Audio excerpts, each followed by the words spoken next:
자, 하나님 말씀입니다. 호세아 14장 5절에서 8절을 읽어주시기 바랍니다.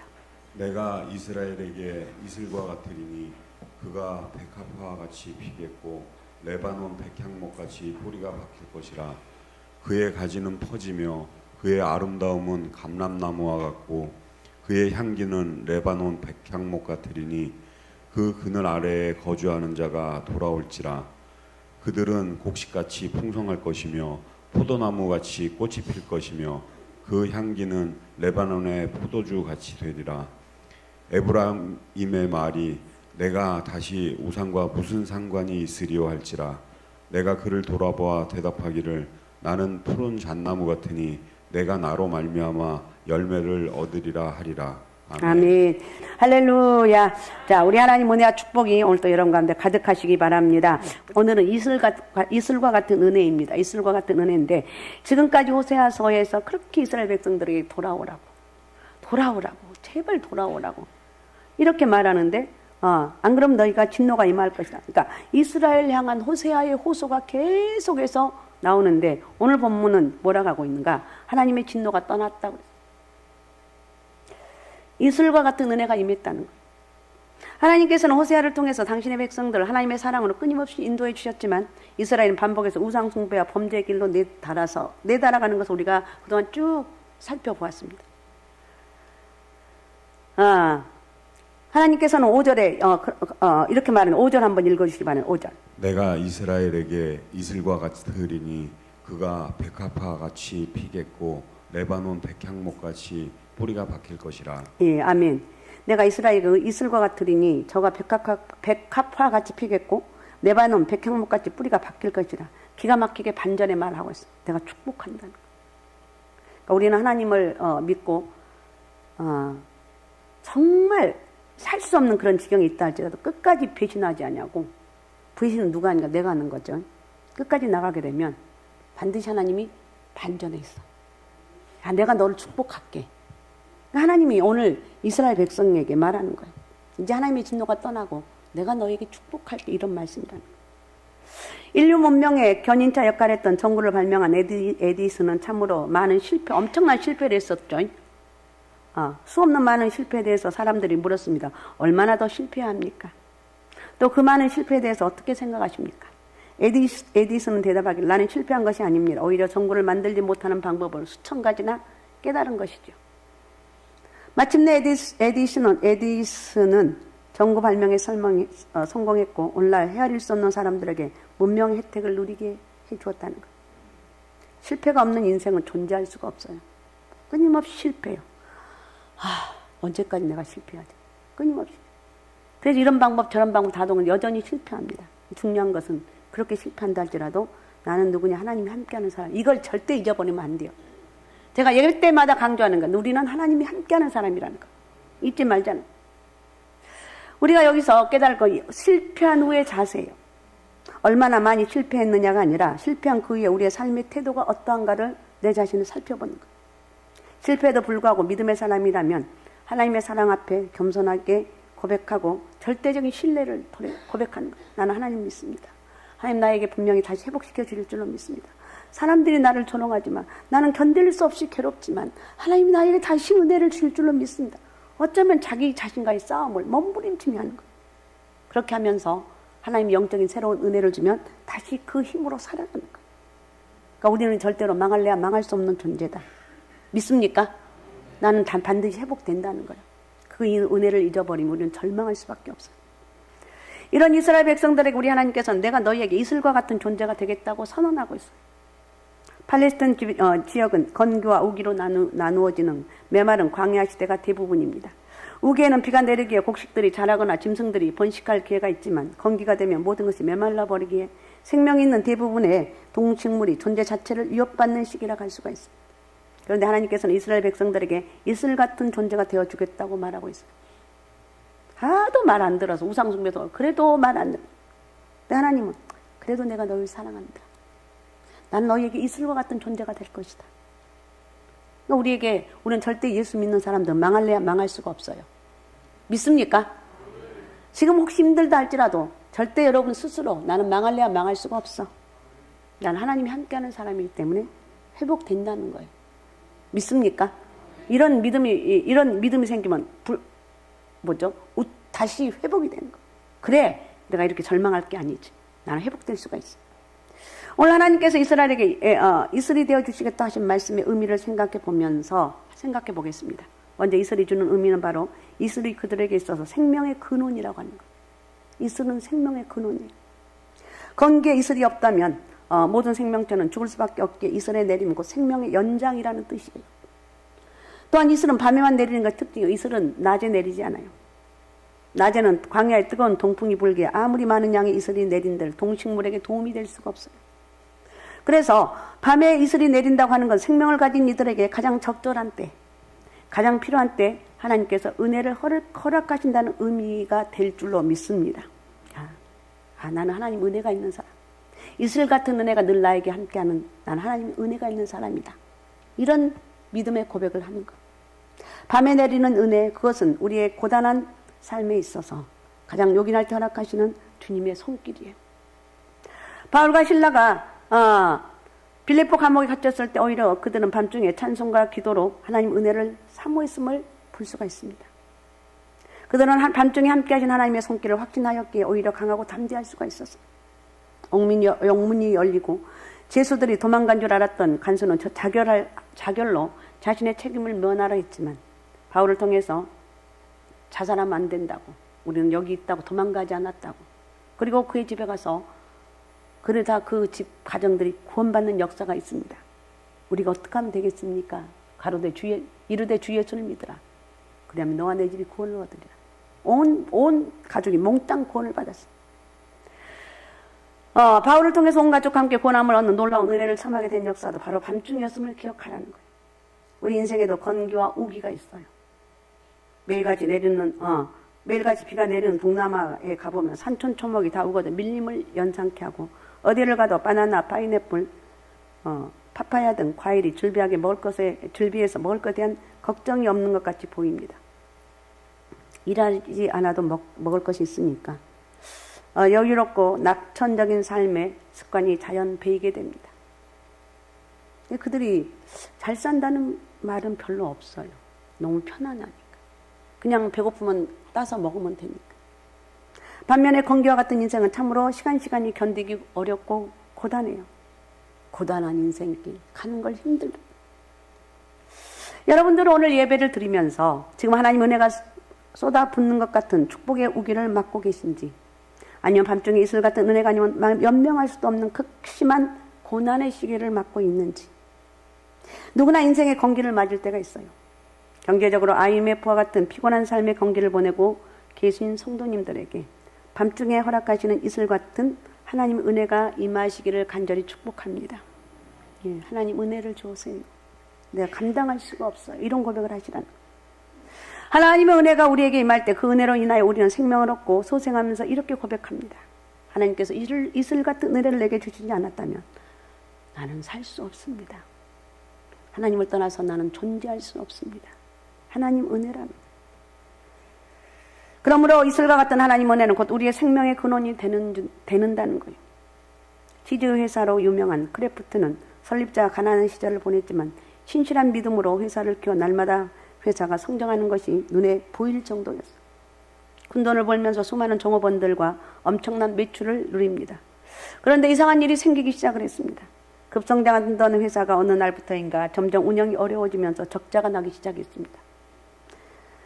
생산 라인은 멈추기 시작하였고 종업원들은 하나둘씩 회사를 떠나기 시작했습니다. 너무나 안타깝고 어쩔 바를 모르던 그는 가장 가까운 친구를 찾아가서 하소연합니다. 참으로 이해할 수 없는 일들이 우리 회사에 지금 생기고 있다고 말합니다. 왜 이렇게 난 고통스러워 견딜 수 없다고. 자초지종을 말없이 듣고 있던 친구가 충격적인 말을 합니다. 나는 솔직히 자네 회사가 망할 줄 알았네. 하나님께서 자네 회사에 축복을 쏟아부어 주실 때 오히려 자네는 하나님과의 관계가 점점 멀어지기 시작했지. 자네 회사가 급성장한 이후로 자네가 주일 한번 제대로 지킨 적 있나 돌이켜보게나. 맨날 바쁘다고. 맨날 주일을 제대로 지키지 못했지. 급성장한다고 좋아만 했지. 그리고 바쁘기 때문에 하나님께 예배하지 못한다고 스스로 위로하면서 시간을 보내는 동안 자네에서는 멸망하는 길로 서서히 달리고 있었던 걸세. 친구로부터 위로의 말이 아닌 충격적인 말을 듣고 돌아온 그는 결국 믿음의 친구의 충고를 따라서 두 가지를 결단을 했습니다. 첫째, 무슨 일이 있어도 주의를 지키자. 여러분 대단한 사람입니다. 나는 하나님 은혜로 살아가기 때문에 대단한 건 아니지만 사람들이 볼 때 저건 대단한 거야 이렇게 말을 들을 수가 있어요. 그러면서 이 사람은 나는 무슨 일이 있어도 주의는 반드시 지키리라.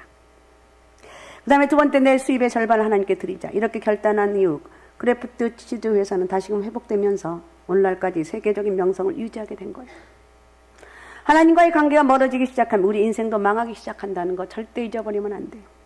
절대 뼈에 사무치게 이걸 깨달아야 돼요.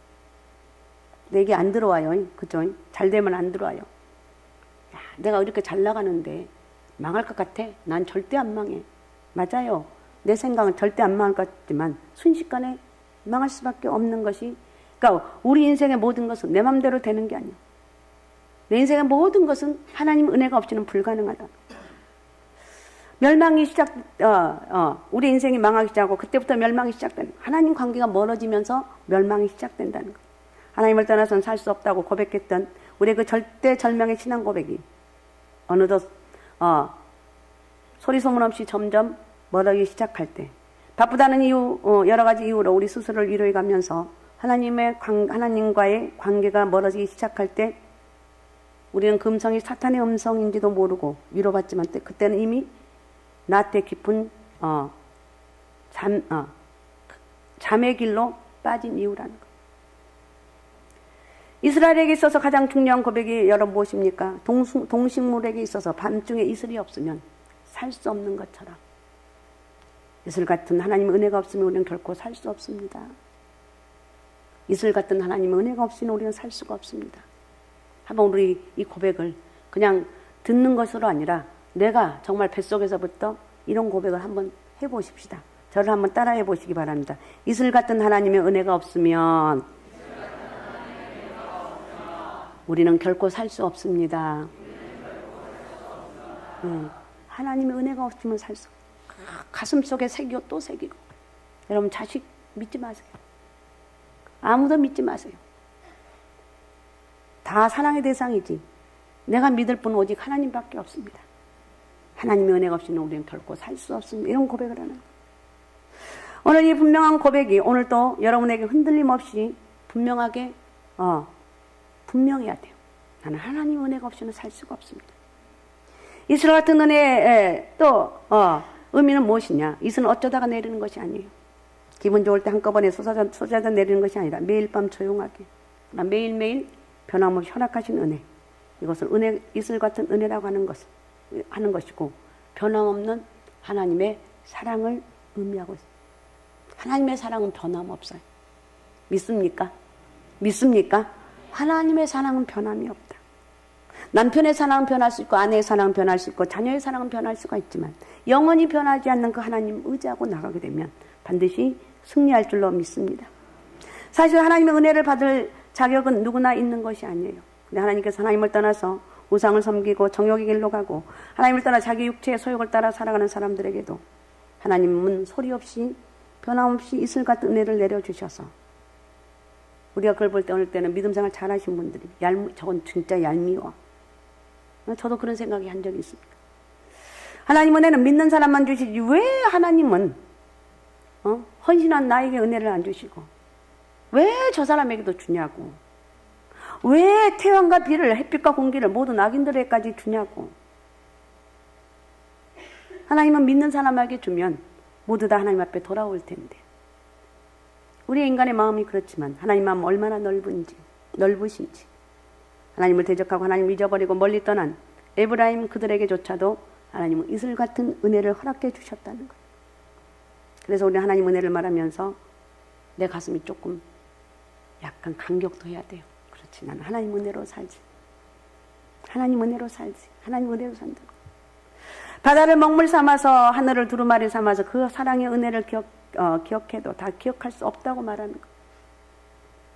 오늘 저와 여러분은 이 이슬 같은 하나님 은혜에 힘입어서 여기까지 이룬 줄로 믿습니다. 중요한 것은 우리의 삶 속에서 때때로 건기와 같이 참으로 하나하나에서 그 삶이 피곤하고 고단한 길을 걸어갈 때가 있어요. 견디기 어려워서 이제는 더 이상 버티기 어려운 그런 상황 속에 우리는 직면할 때가 있을 수가 있어요. 그러나 건기 같은 인생을 살고 있는 성도들에게 소망의 말씀이 무엇인가?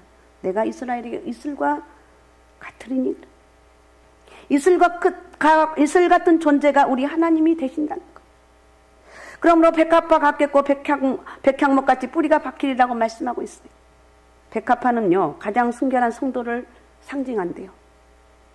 성도들에게 교회에서 성도들에게 가장 사랑받는 꽃이 바로 백합화라고 합니다.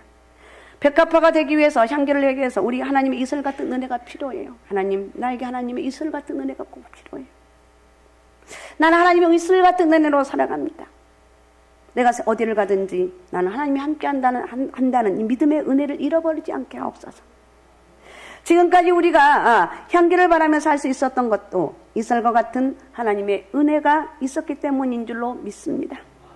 레바논의 백향목처럼 뿌리가 깊이 박히다고 말하고 있는데, 요즘은 이스라엘 가면 건기에도 나무들이 잘 자라고 파인애플 비롯해서 수많은 열대과일이 가는 곳마다 숲을 이루고 있다고 그러네요. 전 잘 모르겠는데 성지순례 가면 그렇대요. 이집트를 통해서 시나이반도, 시내산, 그리고 티바 국경을 지나서 이스라엘을 들어가는데 그 국경에 철조망이 쳐져 있다고 그럽니다.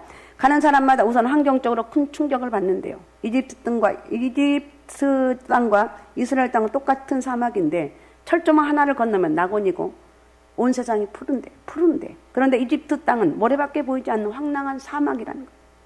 어떻게 그렇게 되었는가? 이 건기에 어떻게 그들이 푸르름을 유지할 수 있었는가?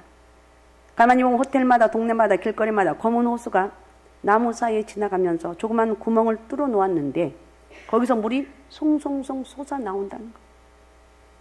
나무가 있는 곳마다 1m 간격으로 구멍을 뚫어놔서 나무 뿌리 앞으로 물이 뚝뚝 떨어진다고 그래요. 아무리 건기라도, 아무리 뜨거운 태양이 장렬해도 그 뿌리 밑으로 물방울이 스며들어서 그 나무 뿌리 주변만 흥건히 젖어 있는데 거기서 파인애플도 키우고 거기서 야자나무도 키우고 거기서 푸르른 잔디를 키운다고 합니다. 이슬 같은 은혜가 여러분 작아 보이죠? 아유, 이슬은. 그런데 우리는 다시 한번 생각해 봐야 돼요. 이슬 같은 은혜가 시시해 보였다면 아닙니다. 이슬 같은 은혜를 나에게 밤마다 부어주셔서 나에게 정말 충분한 회복의 은혜가 있길 원합니다. 언젠가 하나님이 대박을 터뜨려 주시겠지. 우기를 기다리면서. 또 로또 복권 사놓고 기다리는 사람처럼 그렇게만 생각한다면 아니라는 거예요. 오히려 하나님의 은혜는 이슬 같은 은혜가 진짜 은혜라는 거예요. 믿습니까? 주여 나에게 이슬 같은 은혜를 주옵소서. 이스라엘이 하나님이 회복시켜 주신 거예요. 우리 속담에 이런 표현이 있습니다. 가랑비에 속옷 젖는다. 처음에는 별것 아닌 것 같은데 나중에는 깊이 젖어드는 것처럼 하나님의 이슬 같은 은혜, 그분이 내게 이슬을 주시는지, 그분이 정말 나를 사랑하신지, 그분이 정말 내게 신경을 쓰고 계시는지, 그러나 그분의 이슬 같은 은혜가 우리를 자라나게 되고 우리를 강하게 하고 오늘 여기까지 우리를 인도해 주신 줄로 믿습니다. 우리 이슬 같은 은혜가, 나도 모르는 사이 그 은혜가 나를 여기까지 인도하셨어요. 사랑하는 여러분, 때때로 건기를 맞은 인생을 살고 있는 분들이 있을 줄로 압니다. 하지만 우리 하나님은 그 가운데서도 백합화같이, 백향목같이 아름다운 꽃으로 향기로운 나무로 우리를 세워주신다는 것. 뿌리를 깊이 내릴 수 있도록 우리를 인도해 주신 주님의 은혜를 기억하면서 여러분 가슴속에 주님, 이슬 같은 은혜가 나에게 있었기 때문에 내가 여기까지 올 수가 있었습니다. 저도 막 능력 있는 그런 막 은혜를 구할 때가 많이 있어요. 근데 그게 아니고 잔잔한 가운데 이슬과 같은 은혜가 진짜 은혜라는 것을 오늘 말씀을 준비하면서 또 다시 새삼 깨닫는 시간이 되었습니다. 어떻든 여러분에게 이슬 같은 하나님 은혜가 여러분 정말 내려서 깊이 내려서 그 은혜로 살아간다고 고백하는 놀라운 역사가 있으시기 바랍니다. 할렐루야. 오직 예수, 오직 믿음, 오직 성령 충만함으로 여러분의 삶 속에 이런 이슬과 같은 하나님 은혜가 충만하기를, 그래서 나는 그 은혜로 살아갑니다, 이런 고백의 은혜가 여러분 가운데 있으시기 바랍니다. 자, 우리 시간 여기까지 하고 기도하겠습니다. 하나님, 오늘 말씀을 통해서 이슬과 같은 은혜를 나에게 부어주심을 감사합니다. 호세아를 이제 마무리하면서 다시 회복하신 하나님 은혜를 만나게 하신 감사. 그렇게 호세아 선지자가 외칩니다. 돌아오라고, 회개하라고. 그러면서 하나님께서 마지막에 다시 회복시켜 주실 거라고 말하고 있어요. 우리 하나님 은혜 때문에 살아갑니다. 하나님, 내 가정을 회복시켜 주옵소서. 내 사업장과 내 직장을 회복시켜 주옵소서. 하나님 은혜로 살아가길 원합니다. 성령의 이끌림 받는 삶이 되길 원합니다. 우리가 기도할 수가 있어야 돼요. 자, 이런 하나님 은혜와 축복이 함께 하시고 우리 이 시간 주여 3번 부르고 우리 같이 통성으로 같이 기도하겠습니다. 주여, 주여, 주여.